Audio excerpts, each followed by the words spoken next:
आज हम चर्चा करेंगे पृथ्वी के ऊपर सबसे पहला राजा कौन था और इंसानों के ऊपर कौन सबसे पहले राज करता था। इन दो बातों को आज हम अच्छी रीति से सीखेंगे। सबसे पहले पृथ्वी के ऊपर जब मनुष्य जाति प्रगति में थी, मनुष्य जाति आगे बढ़ रही थी, लाखों की तादाद में अभी हुई थी, तो सबसे पहले मनुष्य लोगों पर ईश्वर राज करता था। जब ईश्वर राज करता था तो ईश्वर हर एक बात का ध्यान रखता था। क्या इन्हें चाहिए, क्या खाना है इन्हें, इनके खाने का प्रबंध, पीने का प्रबंध, कपड़े पहनने का प्रबंध, यहाँ तक कि इनके पाँव की जूती का प्रबंध करने का भी सारा का सारा कार्य ईश्वर की ओर से होता था। लेकिन चलते चलते चलते मनुष्य, इंसान परमेश्वर से बगावत करने पर उतर आया, परमेश्वर से अलग होने पर उतर आया। आहिस्ता आहिस्ता इंसानों ने मांग करना शुरू कर दिया कि हमें हमारे जैसा राजा चाहिए, हमें हमारे जैसा राजा चाहिए। यह बात पवित्र बाइबल पहला शमूएल उसका 8 चैप्टर और 6 वचन से लेकर 18 वचन तक है, जिसमें जो परमेश्वर का चुना हुआ व्यक्ति था, जो अपने लोगों के लिए जिस व्यक्ति को आज्ञा देता था और वह व्यक्ति इंसानों से जाकर बोलता था कि ऐसे करके परमेश्वर का आज्ञा आया है, ईश्वर का आज्ञा आया है। तो जब ईश्वर के उस व्यक्ति ने जो उन सब के ऊपर न्यायकार ठहराया हुआ था, उसने ईश्वर से बताया कि लोग अब तुम्हारे भीतर, तुम्हारे अंडर काम करना या फिर आपकी अगुवाई में चलना नापसंद कर रहे हैं। वह बोल रहे हैं हमें वह राजा चाहिए जो हमारी तरह दिखता हो, जो हमारे भीतर रहे, हमारे जैसा हो, हमें दिखे।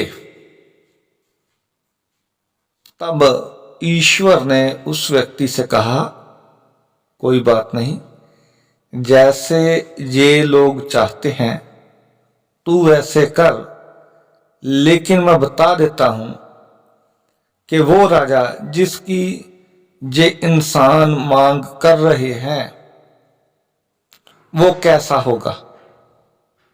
वह तुम पर टैक्स लगाएगा, तुमसे तुम्हारे पैसे लेकर अपने कारोबार चलाएगा, तुम्हारे लड़कों को, तुम्हारी लड़कियों को अपनी फौज में रखेगा, अपने रसोई घर में रखेगा, तुम्हारे बच्चों का, लड़कियों हो चाहे लड़के हो, अपनी मर्जी से इस्तेमाल करेगा।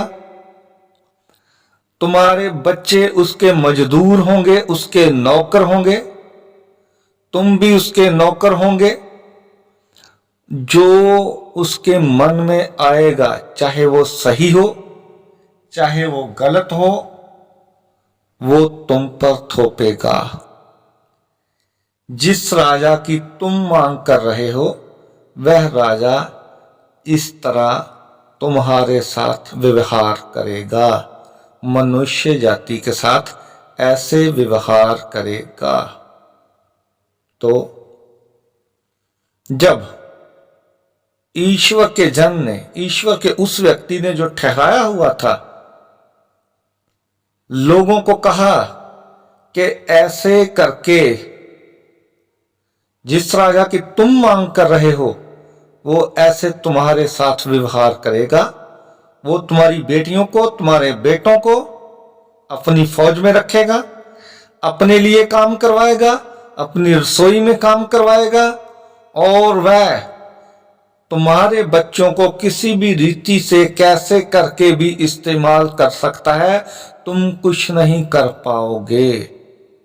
वह जो अच्छे खेत होंगे वह अपने लिए और अपनों के लिए ले लेगा। जो भी वस्तु अच्छी होगी वह अपने लिए ले लेगा। बताओ तुम्हें मंजूर है? उन लोगों ने पहला शमूएल 8 चैप्टर में बोला हमें मंजूर है। तब से लेकर आज तक जो इंसान राजा बना पृथ्वी के ऊपर, उस राजा से लेकर आज तक के राजाओं तक ऐसे ही चल रहा है। उसकी निगाह में लोग, आम इंसान एक चींटी के समान है। उनके ऊपर क्या चल रहा है? क्या वो भूखे मर रहे हैं? क्या उनके पास कपड़ा नहीं है? क्या उनके पास पीने को कुछ नहीं है? संसारिक राजा को इससे कोई मतलब नहीं है। और ये सारा कुछ क्यों हुआ? क्योंकि हमारे पूर्वजों ने इसी बात का मांग किया था, और हम भी आज ऐसे ही हैं। ईश्वर को ना राजा मानते हुए, ईश्वर की आज्ञाओं के ऊपर ना चलते हुए, उन राजाओं के पीछे चलने की ठान लेते हैं जो हमें और हमारे बच्चों को और हमारे सारे कारोबार को हथियाने की ताकत रखते हैं, और बहुत से लोगों का काम और बिजनेस और खेत हथिया लेते हैं ऐसे राजा जिनका धर्म केवल पैसा और पावर है।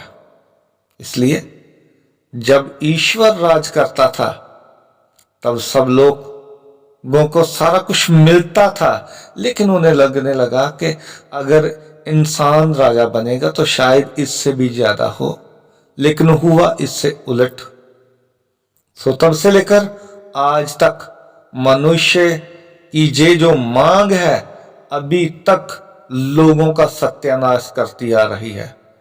आगे भी बहुत से ऐसे लोग इंसानों में से उठते हैं जो ईश्वर को तो राजा नहीं मानते, इंसानों में से राजा चुनते हैं, और ऐसे ही चलता आ रहा है, ऐसे ही शायद चलता आएगा।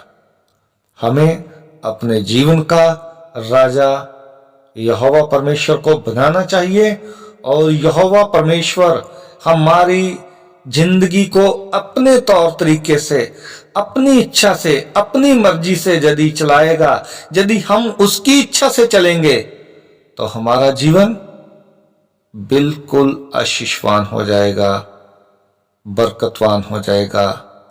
और जब वह राज करेगा जो सत्य में असल न्याय है, न्यायकार है, जिसके न्याय बहुत ही पवित्र और सत्य हैं, उसके हाथों में अपने जीवन को दे दीजिए।